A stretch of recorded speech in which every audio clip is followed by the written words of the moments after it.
నాయకుడంటే కుర్చీలో కూర్చుని సిద్ధాంత చర్చ చేసేవాడు కాదు.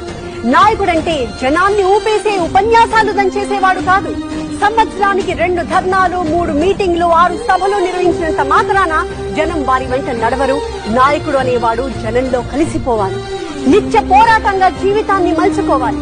నిత్యం ఆదర్శప్రాయమైన జీవితాన్ని సాగించాలి అని ఏనాడో చెప్పారు పుచ్చలపల్లి సుందరయ్య. మరి ఈ తరంలో అలాంటి నాయకులు ఉన్నారా? ఉంటే వాళ్ళు ఎలా ఉంటారు? ఎలా ఉంటారేమో. ఆలోచనల్లో వైవిధ్యం, ఆచరణ వినూత్నం, ఆధునిక టెక్నాలజీపై అచంచల పరిజ్ఞానం,